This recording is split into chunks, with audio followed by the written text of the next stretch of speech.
Salam alaikum Mazoul, bonsoir. Vous les avez vus, ceux qui se disent de l'alliance présidentielle? Regardez-les au moment où ils ont annoncé qu'ils avaient décidé, Zama, que Bouteflika serait leur candidat, Zama, comme s'ils pouvaient décider de ce genre de choses. Regardez-les.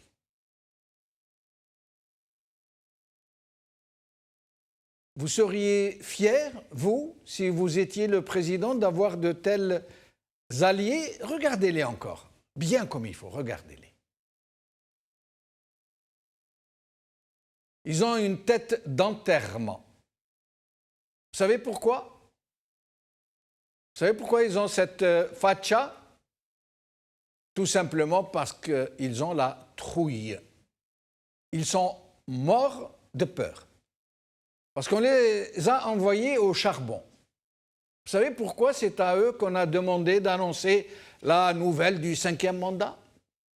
Eh bien, tout simplement pour pouvoir essuyer le couteau sur eux, comme on dit, en cas d'explosion de la rue. Oui, une précaution très simple.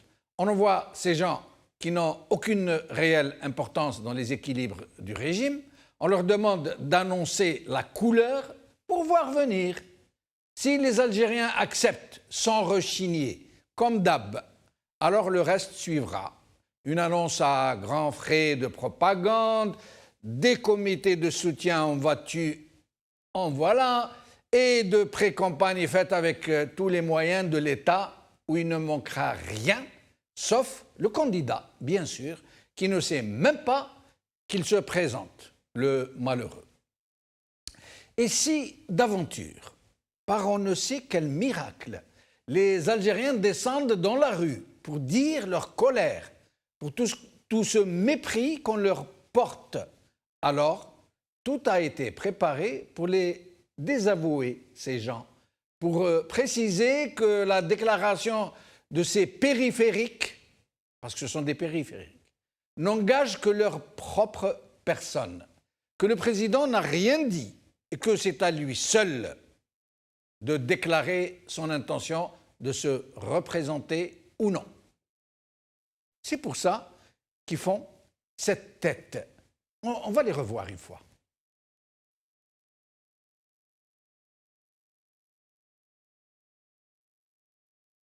C'est pour ça qu'ils font cette tête, parce qu'on leur a enjoint de dire et de faire ce qu'ils sont en train de dire et de faire. Comme on dit. Et ces déclarations du périphérique en chef, M. Ouiahia, pour ne pas le nommer, vous avez remarqué comment maintenant il reconnaît que Bouteflika est malade. Aujourd'hui, il reconnaît que Bouteflika est malade. Écoutez-le. نقول لك يا أخي العزيز قدوم السيد بوتفليقة للترشح تضحية أولا نقول تضحية في كل العهدات، لأن الإنسان اللي يعرف السياسة ويعرف ثقل المسؤولية يقدر يقول أن ما هيش قضية يعني تاع نرجسة ولا محبة المنصب، ولو كان المنصب قال مرة مرتين. اثنين، تقول لي كان تعبان، قلت لك أنا في الجواب للزميل أن ما بقاتلوش الصحة اللي كانت عنده في 99 ومرض. الراجل مرض، هذا مش سر. هل يتعافى تدريجيا؟ نعم. هل قادر على مواجهة المسؤولية؟ نقول لك لو ماهوش قادر يقوم بها وماهوش العمل ماهوش وحده. سيد أحمد ويحيى، اسمح لي نكمل كلمة، سامح لي دقيقة برك. نعم. لو ما كانش قادر يتكفل بها يعني إلى حد تاع المسؤوليه ما كانش يغامر. هل اطلعت على الملف الطبي للرئيس بوتفليقة؟ لا مش نطلع عليه، انا مفتش طب ومفتش صحه. طيب اذا انت Il reconnaît donc officiellement, lui qui est Zama, le Premier ministre, que le président a été malade avant le 4e mandat et que malgré ça, il a été reconduit. Et il nous annonce par avance que Bouteflika ne s'adressera pas à la nation pour lui annoncer son intention de se représenter, mais qu'il lui écrira une lettre, qu'il ne fera pas sa campagne électorale, mais qu'ils la feront pour lui. sont en train de préparer comme ça. Pourtant, malgré cette reconnaissance flagrante de l'état de santé du président, qui ne peut donc pas s'adresser à la nation, qui ne peut pas faire sa campagne électorale et donc dont on ne sait même pas qui lui écrit les lettres qu'il adresse aux Algériens, Zama, même si on s'en doute un peu, il ne dit mot, M. Ouyahia, sur cette immense forfaiture et cette complicité de tous ces Zama grands serviteurs de l'État, du Conseil constitutionnel, des parlementaires, des ministres et surtout des chefs de l'armée, sur tout ce qui a été fait pour empêcher la procédure d'empêchement d'être actionnée. Mais il n'y a pas que cela. Monsieur le grand périphérique nous dit bien d'autres choses. Il nous dit entre autres que si les Algériens s'avisent de protester et de refuser cette immense et indicible violation de tous leurs droits, ils trouveront des mitrailleuses sur leur chemin. Écoutez-le. 30 يوم على إتمام مرحلة إيداع الملفات فقناعتي والعلم لله قناعتي أن عبد العزيز بوتفليقة مترشح. قال واش هي المعطيات؟ المعطيات الله يعلم بالك الإنسان كي يصلي ويدعي الربعي وكي يرقد بالك يجوز عليه واحد. أنا مانيش نتكلم في مكان عبد العزيز. قاطعين أحرار يقطعوا على روحهم. بقطع قطع هذه الديمقراطية. قلت لي قد يلجؤون إلى الشارع. الجاوا إلى الشارع في السابق وبرهنت لهم الدولة أنها قادرة تتحكم في الشارع وما كانش الشارع في الرئاسيات ولا خارج الرئاسيات. حتى اللي كانت الجماعة اللي كانت تصول وتجول في البلاد تناشد للمقاطعة فهمناهم باللي يروحوا يطلبوا قاعات ويطلبوا المقاطعة ما يخرجوا الشارع ما خلوهمش.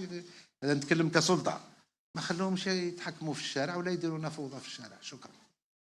Bien entendu, le régime sait gérer les manifestations de rue. Et ça, nous le savons, n'est-ce pas?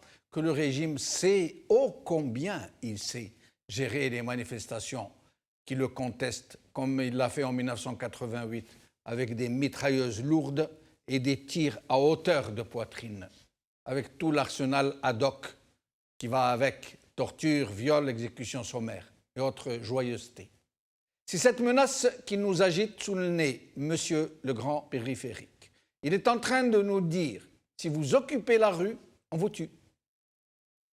Mais ce n'est pas monsieur le grand périphérique, ses acolytes et toutes leurs smalas de boustifailleurs, de lécheurs de vaisselle et de pique-assiettes.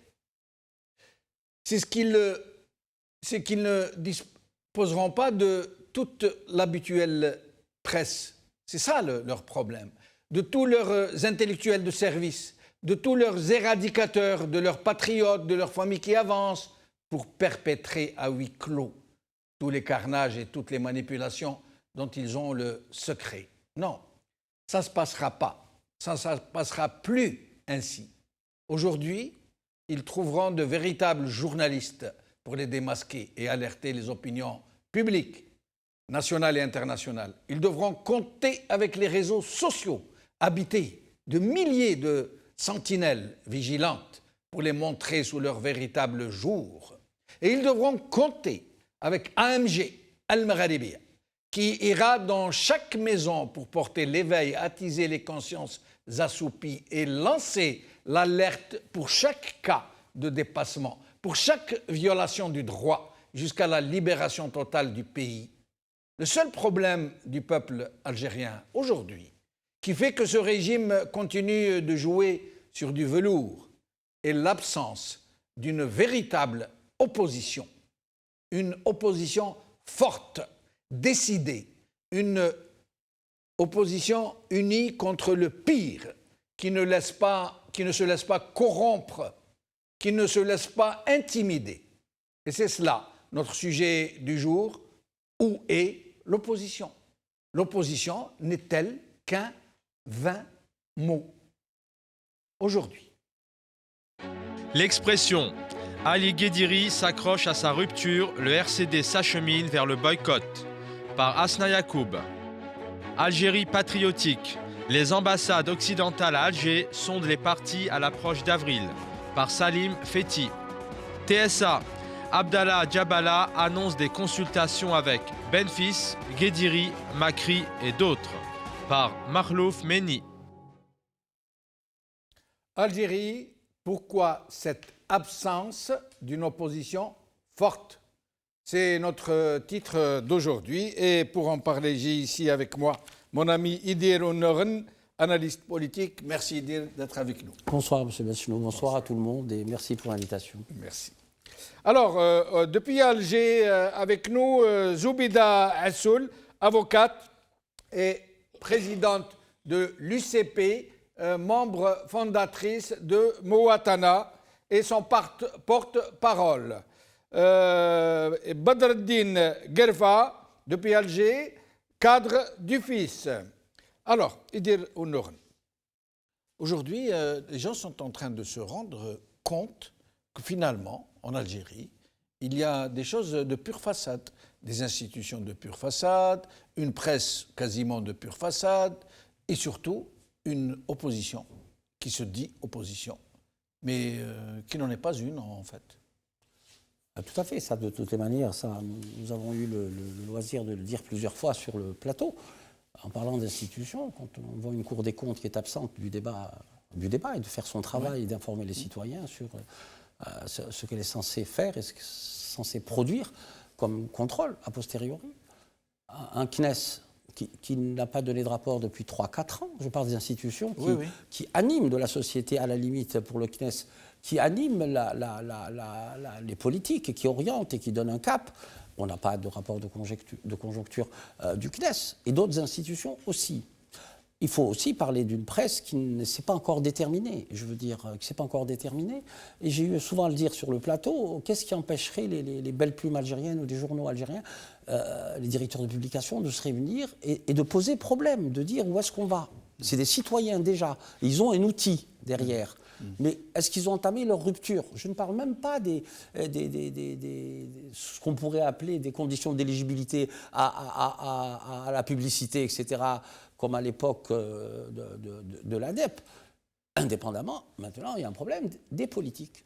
Si on fait l'inventaire, on voit que le parti du FFS appelle au boycott actif. Moi, je ne sais pas ce que c'est un boycott actif. De toute façon, ils ont eu la réponse de M. Yahya en disant la rue ne sera pas... Est-ce qu'ils seront autorisés à faire des meetings et à expliquer leur position?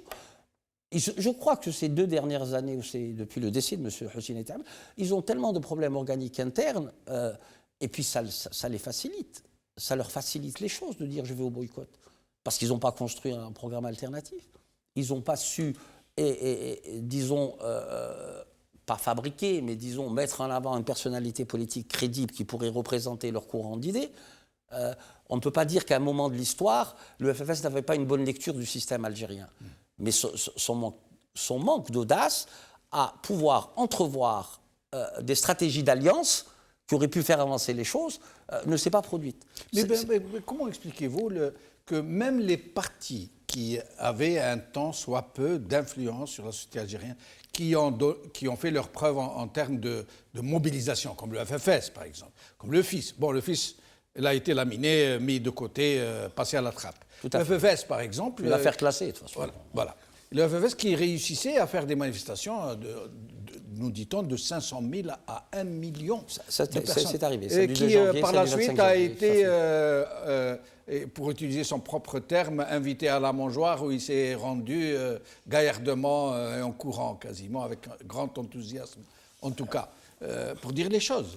C'est-à-dire qu'à la fois le FFS, à la fois le RCD, quand on voit le MDS qui a toujours prôné, pas le boycott, mais disons la non-participation, tant que des questions essentielles concernant la nation, concernant la rupture, il faut revenir à la rupture de M. Hachmi Chérif, c'est-à-dire non au système entier, bureaucratique, et aussi avec l'intégrisme religieux. Oui. Et finalement, si ce pouvoir leur a donné des gages d'émancipation, c'est une question qui mérite d'être posée avec toute l'amitié que je porte aux dirigeants du MDS. C'est toutes ces questions-là. Quand on voit le RCD qui parle de boycott aussi. Mais où est-ce qu'on va? Quand on voit, par exemple... Moi, je vous dis honnêtement, la décision la plus cohérente, c'est de dire, s'ils avaient au moins annoncé avant qu'ils ne partaient pas aux élections. Quand on voit dans la mouvance islamiste, M. Djabala qui retire les formulaires, M. Makri, sont de la même matrice idéologique. Et qui se disent de l'opposition. Et qui se disent Quand de l'opposition. Ils se présentent, eux, ils disent nous, de l'opposition, on a euh, posé telle condition. Monsieur Alors, Roule sort de leur matrice culturelle et culturelle des frères musulmans, il faut le dire. À partir de ce moment-là, ça ne veut pas dire que les frères musulmans n'ont pas le droit, mais les gens ne comprennent pas, c'est que tout ce courant islamiste qui est atomisé aussi, dit modéré, c'est-à-dire qui rentre dans les clous de ce qu'on pourrait appeler les règles démocratiques classiques, on ne sait plus. M. Djaballah qui dit je suis en consultation, je vais aller en consultation avec M. Benfis et bien aujourd'hui. mais la question qu'on se pose, qu'est-ce qu'il représente, M. Djaballah? Qu'est-ce que représente le MDS? Que représente... Pourtant, et là où on ne comprend plus rien, c'est que le MDS, comme le parti de Djaballah, comme le MSP, qui ne représente quasiment rien sur la scène publique, qui ne pourrait pas faire sortir 20 000 personnes dans la rue. Tout à fait. Ils jouissent d'une grande couverture médiatique. Alors que d'autres partis qui représentent réellement quelque chose, comme le FIS à un certain moment, ou comme le FFS avant qu'il n'aille à la mangeoire, ils étaient complètement occultés, boycottés. Moi, je ne dirais pas que le FFS est allé à la mangeoire. Est-ce qu'il est en voie de normalisation? J'en sais rien. Mais je sais une chose, c'est qu'après le décès de M. Aït Ahmed, il y a eu une campagne interne visant à éliminer les proches conseillers d'Aït Ahmed dans Salima Rouzali, dans pas mal de personnes. Il s'est plus occupé de manière interne à régler sa crise, à croire que les personnalités de l'instance présidentielle étaient en mal de reconnaissance quelque part. Quand il fait de l'héritage de M. Aït Ahmed, tout le monde se dit, bon, je suis le légataire universel. Mais pas dans ces pratiques-là. Et nous y reviendrons tout à l'heure, c'est que le FFS d'aujourd'hui est bien plus faible et bien moins représentatif que le FFS d'il y a une dizaine d'années, quand il était dans une quasi-clandestinité. Je vais vous dire une chose, M. Benchenouf, oui. C'est que tous les partis dits d'opposition, c'est-à-dire ceux qui avaient un projet, ceux qui avaient des marqueurs idéologiques, d'abord, ils ont failli sur un double plan. Le premier plan, c'est qu'ils n'ont pas renouvelé leur logiciel idéologique. Je suis désolé, un monsieur de 20 ans ne connaît pas M. Aït Ahmed. Je vais aller plus loin. Oui. Un jeune de 20 ans ne connaît pas Saïd Sadi. Oui, c'est vrai. Vous comprenez? Oui, oui. Peut-être qu'un jeune de 20 ans, là, aujourd'hui, ne connaît pas M. Hachmi Shrif, ne connaît pas M. Hadjras, ne connaît pas... Donc, à ce niveau-là, il y a un déficit. Un. Deuxièmement, ils sont disqualifiés aux yeux de la population parce qu'ils n'ont jamais apporté de véritables solutions. Pourquoi? Parce qu'ils ne se sont jamais coalisés, et je vais dire peut-être une chose qui ne va pas choquer, ils ne se sont jamais mis à l'échelle, je dis bien c'est un problème d'échelle, à l'échelle des populations algériennes, et leur proposer un avenir, leur donner un cap. Et je reviens à vous dans un moment. Zoubida Assoul, merci d'être avec nous. Zoubida Assoul. Oui, bonsoir, c'est Jamel. Bonsoir, Maître Assoul. Merci d'être avec nous. Alors, vous-même êtes présidente de parti et porte-parole d'un conglomérat de partis et de personnalités politiques, Mouatana. Pourquoi l'opposition en Algérie est-elle si peu représentative, si peu efficiente sur le terrain, sur l'espace public, sur l'espace politique, et tellement absente de la vie politique réelle du pays?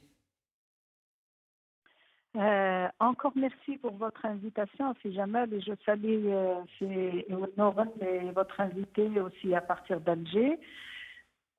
Écoutez, c'est trop facile d'aller comme ça vers des jugements pour apprécier l'apport des partis de l'opposition, parce que d'abord, il faut revenir à notre système politique en Algérie. Nous avons un système politique totalitaire.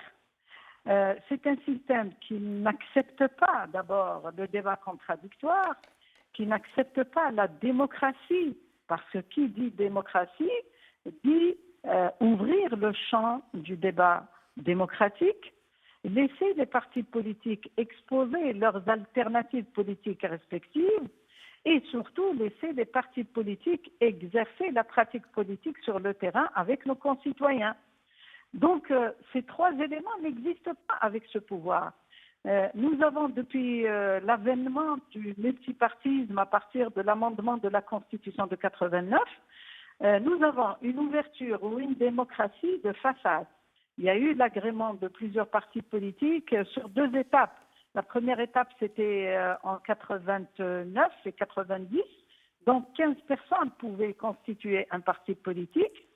Ensuite, il y a eu la deuxième vague, c'est à partir de l'avènement de la nouvelle loi sur les partis politiques de 2012, dont le parti que je préside a été agréé en 2013 suite à cet avènement de cette nouvelle loi, après les printemps arabes. Donc en fait, le système politique algérien est bloqué parce qu'il ne croit pas d'abord en la démocratie, il ne croit pas en l'alternance du pouvoir entre les Algériens. C'est des gens qui ont bâti un système qui est bâti sur la légitimité révolutionnaire. Ils ne reconnaissent pas la volonté populaire, ils ne reconnaissent pas d'autres générations. C'est un système qui a créé des castes en Algérie. Si tu n'es pas moujahid, si tu n'es pas enfant de shahid, si tu n'es pas enfant de moujahid, tu n'es pas citoyen algérien. Et donc là, le pouvoir se nourrit de ces castes-là. Il a créé autour de lui une clientèle assez large pour s'asseoir ou pour asseoir son pouvoir et pour empêcher l'émergence de toute nouvelle classe politique qui est porteuse d'un projet politique qui s'intéresse aux citoyens. Vous prenez par exemple les derniers amendements de la Constitution qui consacrent, soi-disant, le multipartisme, l'alternance au pouvoir, la limitation des mandats, la liberté de la presse, la liberté d'expression, la démocratie et le rôle de l'opposition. Ce ne sont que des effets d'annonce dans une constitution, dans un texte de loi, mais quand vous allez sur le terrain, dans la pratique politique, on vous fait des textes de loi qui vont carrément anéantir tous ces droits qui sont consacrés par la Constitution. Oui, mais Zoubeda Assoud, j'entends bien ce que vous dites, c'est très vrai. Mais pourquoi ces partis dits de l'opposition jouent-ils le jeu d'un régime qui les bloque, qui les met sur des rails, qui les met en boîte? Par exemple, pourquoi ces partis acceptent-ils d'avoir des députés dans un parlement bidon, dans des élections truquées à l'avance, qui acceptent des quotas qu'on leur donne? Pourquoi acceptent-ils de faire le jeu du régime, de faire comme ils leur demandent, alors que ces partis, ou dits opposition, savent très bien leurs limites. Ils savent très bien que même s'ils ont l'autorisation demain d'animer des manifestations de rue, ils ne pourraient pas réunir quelques milliers seulement de manifestants. Non, c'est pas très juste là le cheminement que vous faites à Jamel. C'est vrai que nous connaissons le système maintenant, comment il est fait. Sauf que tout le monde avait espéré que ce système puisse quand même évoluer, puisse quand même comprendre qu'il y a ce qu'on appelle l'horloge biologique et qu'il est impératif pour la nation algérienne et pour la continuité de l'État algérien qu'on doit absolument passer la relève à une génération après la génération révolutionnaire. C'est-à-dire que ce pouvoir refuse de passer de la légitimité révolutionnaire à la légitimité démocratique ou carrément à la légitimité des neurones, comme le dit si bien notre expert économiste Shamsuddin Chitour. C'est-à-dire qu'après 56 ans de l'indépendance, on nous chante toujours la légitimité révolutionnaire. Après, vous dites que l'opposition, pourquoi elle accepte de jouer le jeu? Écoutez, quel choix avons-nous?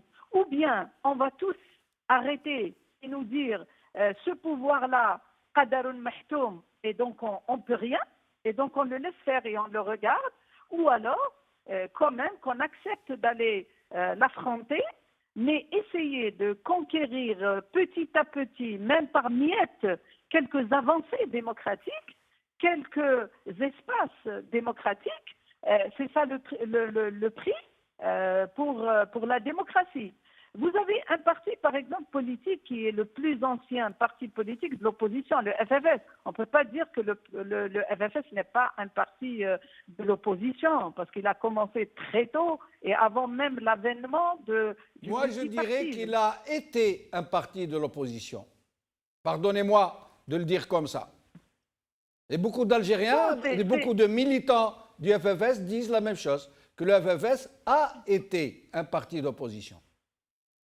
Moi, j'évite toujours, si jamais, c'est trop facile d'aller vers des jugements de valeur ou de classer les gens ou de les juger. Non, on Ça, juge sur il pièce, n'appartient. Zoubida Assoul.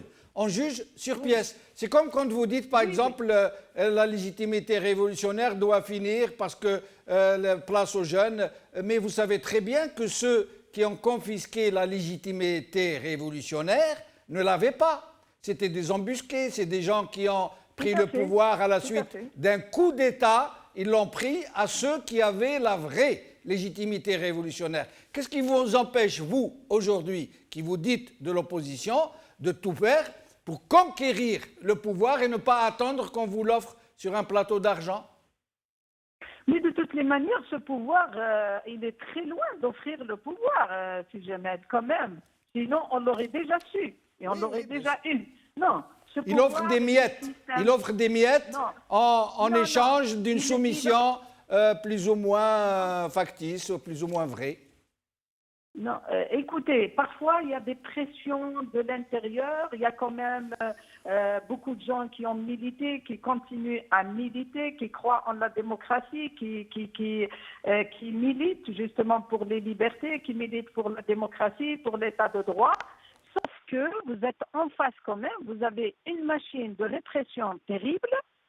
Vous avez un système qui, à chaque fois qu'un parti politique essaye d'émerger, on lui fait un coup bas et on essaye de le déstabiliser de l'intérieur. Ce sont les pratiques de ce pouvoir.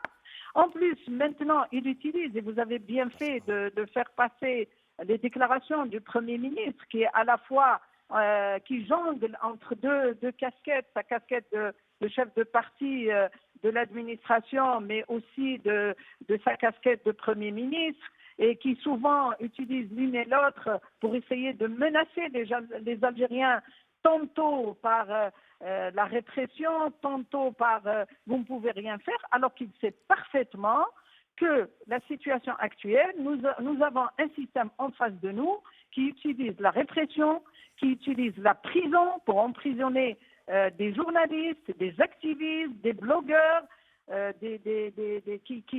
qui malmènent des politiques et qui les empêchent même de faire un travail de proximité sur le terrain, en fait, qui a peur et qui tire sur toute personne qui est discordante. Restez avec nous, Zoubida Assoul, je reviens à vous son système. Je reviens à vous dans un moment. Avant de recevoir Badardine Gerfa, je voudrais vous signaler que nous venons d'apprendre la disparition tragique de Hamid Farhi, Rabbi Rahmou, coordinateur national du MJS,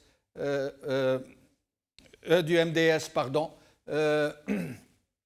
Il avait été hospitalisé dans des conditions très difficiles. On lui a quasiment refusé une hospitalisation digne de ce nom. On l'a laissé traîner dans des salles d'attente.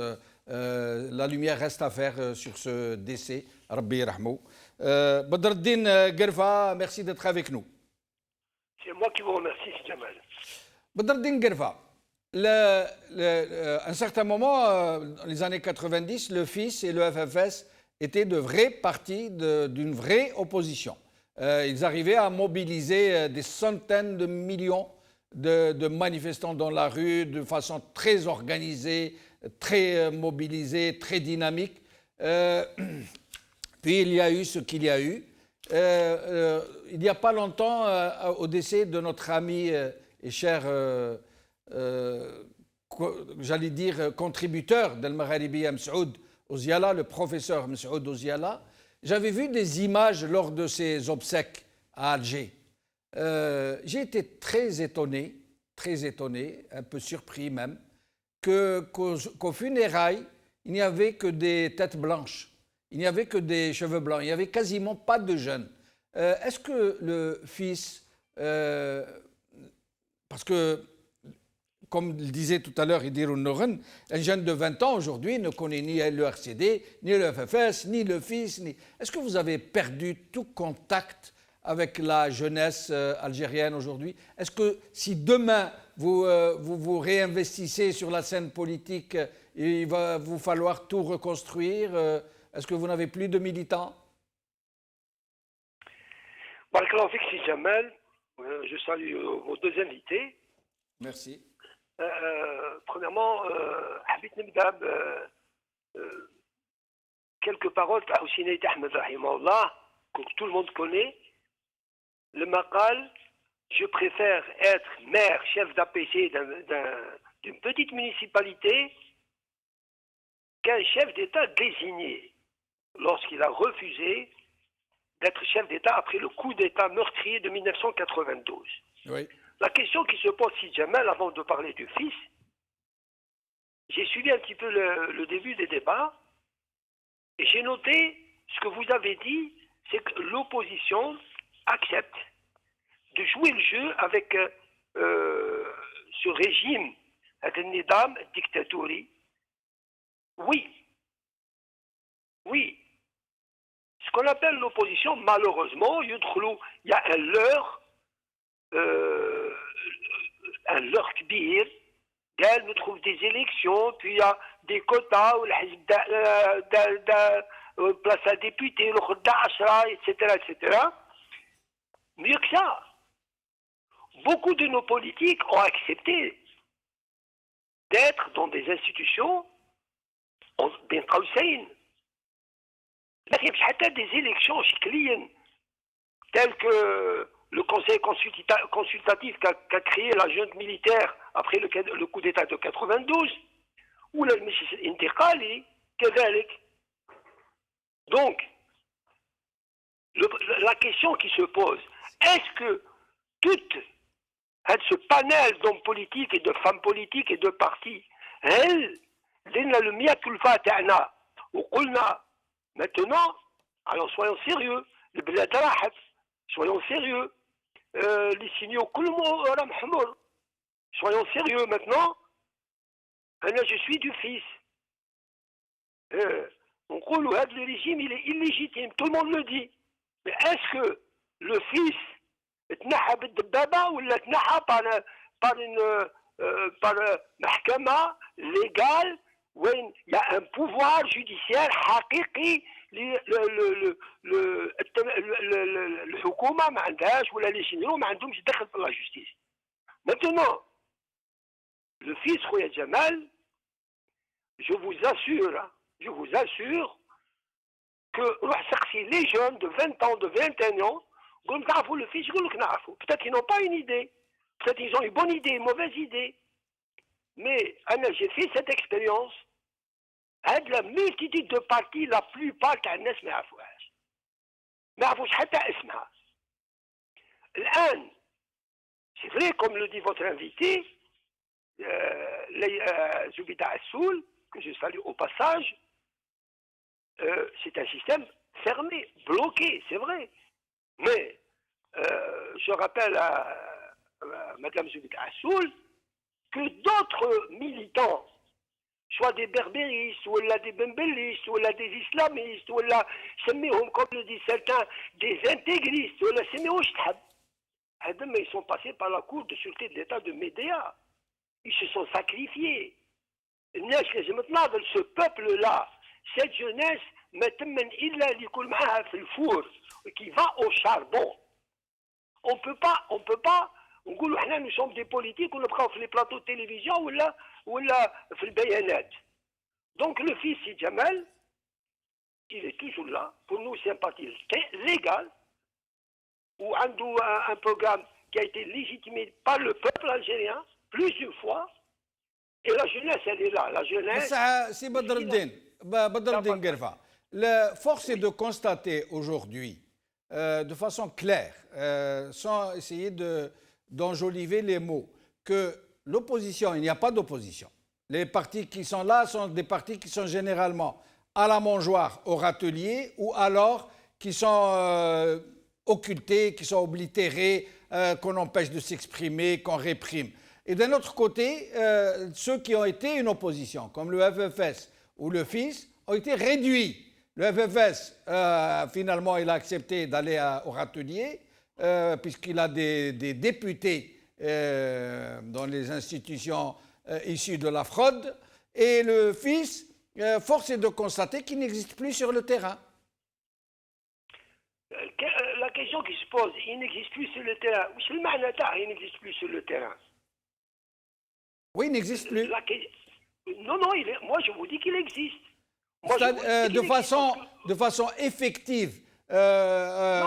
Aujourd'hui, la plupart des jeunes ne connaissent du fisc que son sigle. Ils ne savent pas qui le compose, qui le constitue, quel est son programme, qu'est-ce qu'il veut, où est-ce qu'il en est, quelle entreprise compte-t-il mener. C'est déjà pas mal, ils connaissent le sigle, mais il y a des partis qui ont ils sont plus d'une soixantaine, والناس ما يعرفوش لي السيجل تاعهم سي جمال.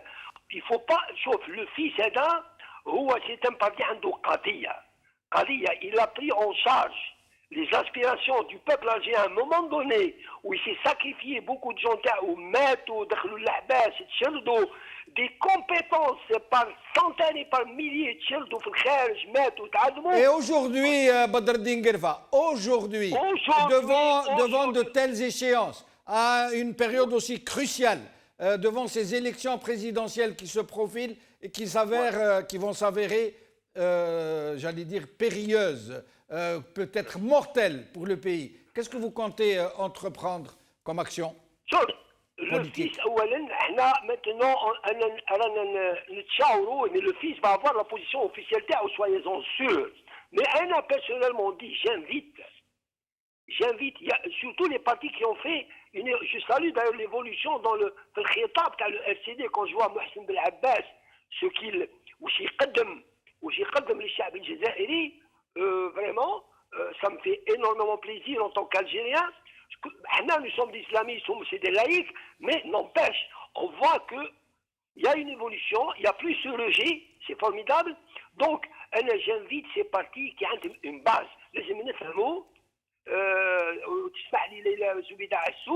Les partis par essence, c'est comme dans le management économique, c'est comme dans une fichérika. Si le chef de projet, mais les chefs de département, etc. Et restez avec nous, Badr Din Guerfa. Nous allons aller un peu plus vite maintenant, après ce premier tour où j'ai laissé largement le temps à chaque invité de s'exprimer sur le fond. Idir, maintenant avec les élections, ces perspectives qui sont là pour demain, finalement, c'est pour quelques semaines, dans un horizon totalement bouché, un horizon politique où personne n'y comprend quoi que ce soit, où je vais dire les mots tels que les disent les gens, où on ne les a pas prononcés dans des chaînes de télévision, moi je vais les dire. Où l'armée elle-même, l'ANP, risque d'être fractionnée, divisée. Parce que certains parmi des forces qui soutiennent le général-major Rdiri ne sont pas seulement dans le DRS au sein des généraux retraités. Ils existent même au sein de l'armée, du haut commandement et de l'état-major militaire. Ça veut dire, dans de telles perspectives d'explosion, où est-ce qu'elle est cette opposition et est-ce qu'elle existe seulement? D'abord, je tiens à m'incliner à la mémoire de Hamid Farhi, le coordinateur national du MDS, qui était un très très grand militant, d'une rectitude morale et qui n'a même pas été hospitalisé dans des conditions simplement humaines, comme un citoyen, ne pas avoir de privilèges, mais ne serait-ce... C'est l'envoi de toute la gabegie du système. Et je tiens à m'incliner à sa mémoire et saluer Yassine Tegia et tous les camarades. Concernant maintenant ce que vous dites là par rapport à l'opposition, par rapport à l'armée, la dualité s'est faite entre M. Gdiri et l'état-major. Ça, il faut l'acter. Il faut l'acter. Il y a eu un réquisitoire violent de M. Gaïd Salah concernant les prétentions de M. Ali Gdiri à se présenter à la magistrature suprême. On parle même de sanctions très fortes contre certains officiers supérieurs et généraux qui auraient rejoint Ali Gdiri, ne serait-ce qu'en demandant de ses nouvelles au téléphone. Tout à fait. Ça, bon, mais ça, je pense que... Est-ce que ça a été démenti par le ministère de la Défense nationale ou pas? Je n'en sais rien. Mais la diatribe qu'il y a eu et l'échange violent qu'il y a eu dans la mise au point de M. Salah Gaïd, M. Ali Gdiri a eu une attitude extraordinairement politique. Il ne lui a pas répondu sur le ton de la violence. Il lui a répondu en présentant sa candidature. Ça veut dire que moi, je me présente. Cet état-major, à la limite, ce n'est pas mon problème. Moi, je me présente devant le suffrage du peuple. Il faut lui reconnaître ça, M. Ali Gdiri. C'est sa réponse à lui. De l'opposition, est-ce que cela pourrait représenter une future véritable opposition? Moi, je ne sais pas si M. Rdili, on ne sait pas trop sur son programme, mais dans la problématique algérienne actuelle, il y a des partis politiques qui ont rejoint, il y a des personnalités politiques qui ont rejoint, il y en aura sûrement d'autres. Mais au jour d'aujourd'hui, je pense que les choses vont s'animer après la validation des candidatures au Conseil constitutionnel. Bon, il est bien évident que le travail de proximité, le travail d'explication dans des cercles plus ou moins autorisés pour essayer de vendre à la fois la candidature de M. Ali Rdili et de ce qu'il propose sur ces 10 points où le mot rupture a été prononcé 7 fois. Mais bon, mais ça ne fait pas un programme. Il parle de deuxième république. Oui, mais dans un pays où il n'y a jamais eu de république. Disons que... Est-ce que ce n'est pas cautionner d'une certaine manière ce qui est déjà advenu mais ce qui a devenu... Et faire reposer le nouvel État, la nouvelle république sur une république qui n'en a pas été une? Je vais vous dire une chose. Moi, j'aimerais savoir, enfin, tous ces candidats-là qui se présentent, c'est que quelles sont leurs références? Est-ce que le 1er novembre, la déclaration du 1er novembre est une référence? Si oui, ils doivent le dire. Oui. Est-ce que la Soumam est une référence? Si oui, ils doivent le dire. Encore une fois, la Soumam est un texte qui résume toute l'Algérie. L'opposition? L'opposition ou les candidats qui s'assument. Ouais. Le pouvoir ne fait plus cas de la Soumam. Le pouvoir, il nous a fait un captage d'héritage en 62. Mais pourquoi la Soumam seulement? C'est-à-dire la Soumam est ce qui est advenu après. Pourquoi distinguer entre le 1er novembre et la Soumam? Non, parce que le 1er novembre... il y a eu une évolution dans un sens ou dans l'autre. Le 1er novembre, ça a été, il faut comprendre aussi, et je m'adresse à la jeunesse, et à la jeunesse qui rentre en politique, je pense à beaucoup de personnalités politiques qui rentrent en politique là actuellement, il faut qu'ils aient des référents historiques, il faut qu'ils aient des référents culturels, il faut qu'ils aient une autre idée de leur pays. Oui. Il faut qu'ils aient un cap pour l'Algérie, comment ils la voient. Nous sommes encore une fois situés sur une Méditerranée. Les géographes disent que nous sommes sur une Méditerranée occidentale. Nous avons une histoire avec Carthage, nous avons une histoire avec Rome. Est-ce qu'on peut l'assumer ou pas? Ou est-ce qu'on l'assume simplement? Il y a plein de questions comme ça qui risquent d'être posées pour que le vivre ensemble, pour que la nation soit refondée. On ne peut pas dire... Est-ce que assumer cette dimension occidentale de non, pas pays, occidentale dans le sens occidental. Dans le sens, oui. Non, mais on n'est pas bordé par la mer Rouge. Voilà. Carthage, Rome, comme vous le disiez, le christianisme. Nos ancêtres ont été chrétiens pendant 5 siècles. Est-ce que le fait d'assumer une telle dimension nécessite le rejet de notre dimension musulmane, orientale, arabe? Pas du tout, pas du tout. Mais c'est le cas dans beaucoup de discours politiques. Il y a des gens qui en font des fonds de commerce, mais je pense qu'aujourd'hui, il est temps, sans ça nous allons vers une catastrophe, il est temps d'arrêter de mettre la poussière sous le tapis. Il faut qu'on se voit qu'est-ce qu'on met dans le côté algérien. Comme je le dis souvent, eu égard au sang versé en commun durant la guerre de libération nationale, on ne peut pas laisser ce pays en l'état. Ce pouvoir nous a fait un captage d'héritage, je parle sous le contrôle de l'avocate Mme Zoubida Soul, que je salue, ils nous ont fait un captage d'héritage. Et là maintenant, arrivera un moment, M. Benchenouf, où certaines populations qui en auront marre demanderont la Freda. Quelle subtilité, Idir Honoran. Zoubida Soul, aujourd'hui avec l'arrivée de M. Ali Rdili comme candidat principal, j'allais dire, principal rival de ceux qui avancent la façade. Bouteflika, ce n'est même pas un candidat, tout le monde le sait. Est-ce que nous pouvons dire que nous relevons quasiment d'une sorte de malédiction? Est-ce que nous n'avons pas d'autre choix que de rester dans l'armée, une armée qui a pris le pouvoir en 62, qui a refusé de le remettre au peuple, qui a interrompu un processus démocratique parce qu'elle s'est sentie boutée hors du jeu, une armée qui a ramené un invalide intégral qu'il a imposé un 4e mandat alors qu'il ne savait même plus son nom et qui aujourd'hui tente de le placer, de l'installer dans notre rôle de marionnette pour un 5e mandat après 20 ans de présidence. Est-ce que notre seule alternative, c'est de passer de l'armée à l'armée? Est-ce qu'il n'est pas possible qu'une opposition puisse opposer un autre candidat qu'un général-major que vous avez rejoint, je le signale au passage? D'accord. Je voudrais juste, si Jamal, si vous permettez, avant de répondre à votre question, oui. Et juste une petite remarque sur ce qu'a dit Gerfa pour parler de l'avenir. Moi, j'ai envie aujourd'hui, en tant que politique, de parler surtout de l'avenir, du présent et de l'avenir. Pourquoi? Oui. Parce que nos concitoyens sont fatigués. Ils ont envie qu'une classe politique puisse leur proposer une alternative politique. Ils ont envie qu'il y ait un président qui puisse gérer le pays, régler et répondre aux attentes de nos concitoyens, et qui sont très nombreuses, et aussi donner de l'espoir, remettre le flambeau à cette jeunesse qui attend depuis 56 ans. En fait, c'est ça le vrai problème. Donc, le passé a été douloureux chez nous. C'est clair, personne ne peut en disconvenir sur cela. Maintenant, nous avons deux choix. Est-ce que nous allons rester bloqués sur le passé, ou est-ce que nous allons regarder notre passé avec lucidité et décider de ne plus refaire les mêmes erreurs et de nous accepter en tant qu'Algériens que l'Algérie appartient à tous ses enfants, quelle que soit leur tendance politique. L'essentiel, c'est que l'Algérie puisse construire un État de droit où tous les Algériens, tous les courants politiques puissent s'exprimer librement, et on laisse le citoyen algérien choisir entre les différents programmes et différentes visions qui s'offrent à lui. Bon, maintenant, on va revenir à cette élection présidentielle qui nous attend pour 2019.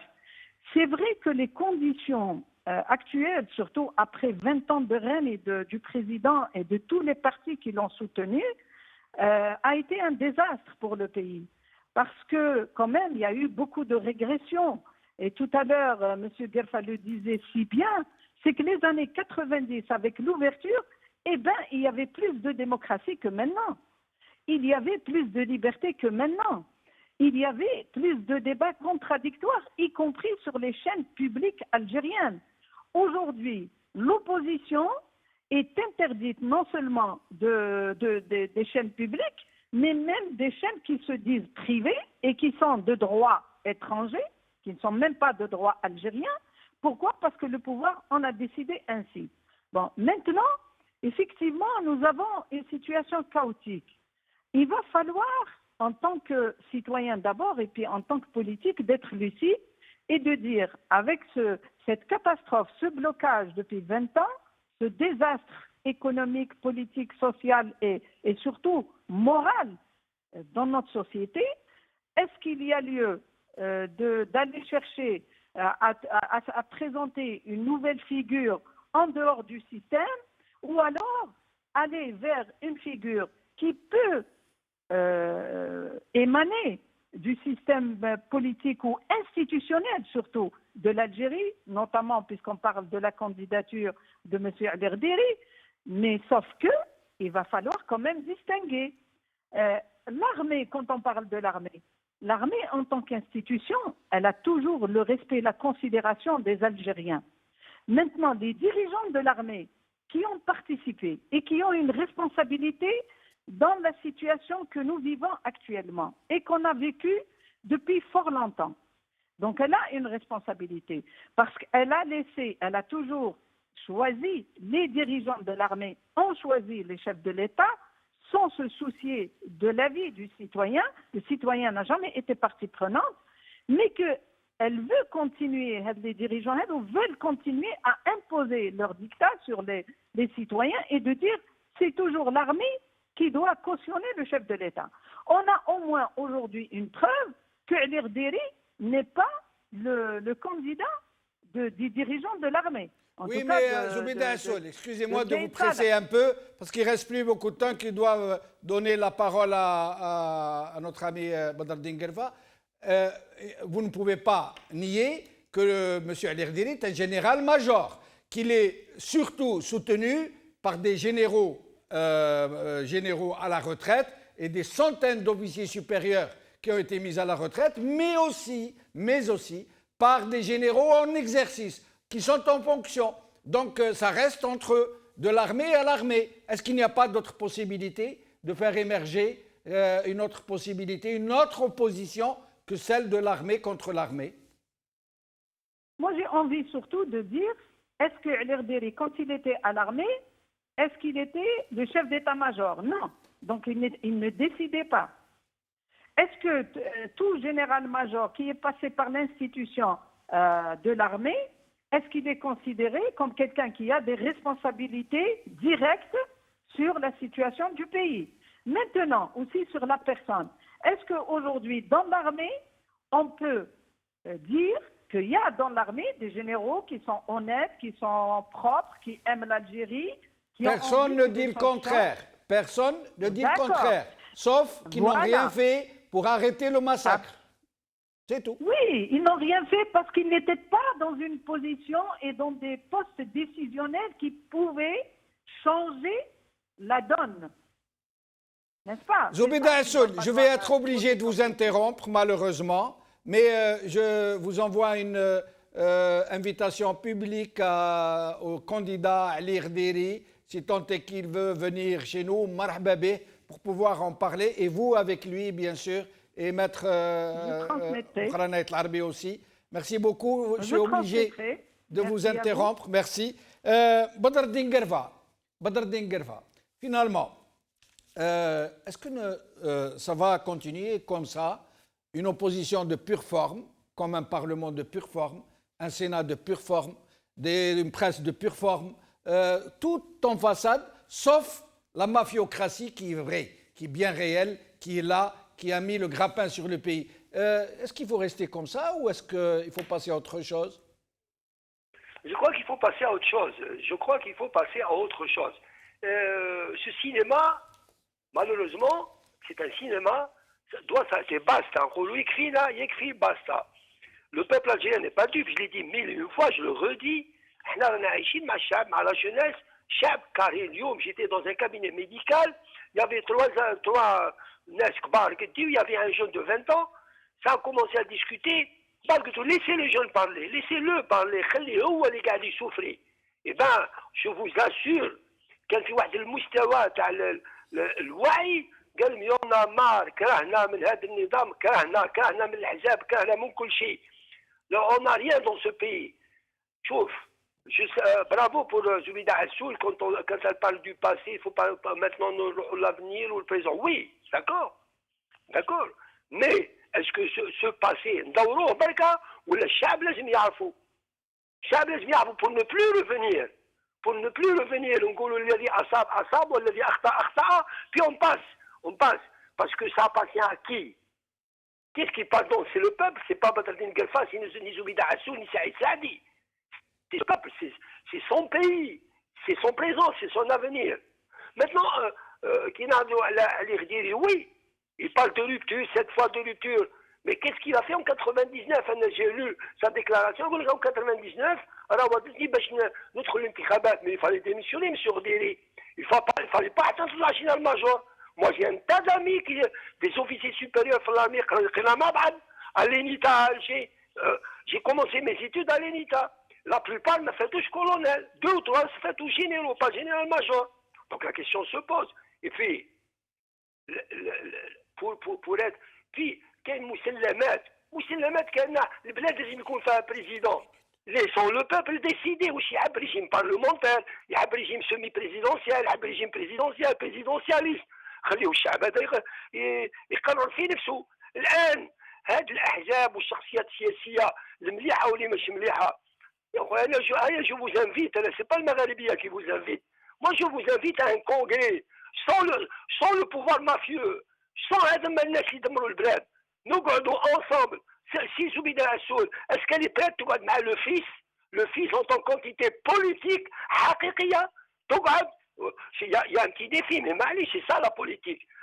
L'homme politique, نقولها ونعاودها comme nous l'a fait comprendre le président du fils Anadek, ربي يشفيه سي عباسي مدني, لما قال l'homme politique crée l'événement et l'événement crée l'histoire. On ne peut pas créer. Il y a eu bien la révolution française, il y a eu bien la révolution bolchevique, il y a bien eu la révolution iranienne, la révolution algérienne. On ne peut pas, tout simplement, on ne peut pas faire une omelette sans casser des œufs. لازم شويه نخدموا ساكريفيو. احنا واحد يقول لك ادخل للسجن ميليتا il y a des 300 000 Algériens qui sont morts. احنا لازم هاد الفداء تاع لي الجيريان لازم يكونوا اسا اوتور باش يعيشوا لا جوناس، باش تعيش لا جوناس حياه حقيقيه في البلاد هذه. Si Jamal. Donc, il faut pas. C'est pour ça que je dis que je vois l'évolution. Le fils, quand même, c'est pas مش حزب تاع ملائكه ولا تاع انبياء وتاع رسل. C'est un parti qui a un projet politique, un programme politique de référence islamique, je le dis très bien, qui est pour la démocratie, pour l'alternance du pouvoir, pour sultan, pouvoir judiciaire, pouvoir exécutif, pouvoir législatif. C'est ça. Mais ce peuple algérien dans cette dimension, l'histoire, votre invité, oui, il y a bien eu les Romains, il y a bien eu les Phéniciens, il y a eu Carthage, etc. Il y a eu aussi l'islam.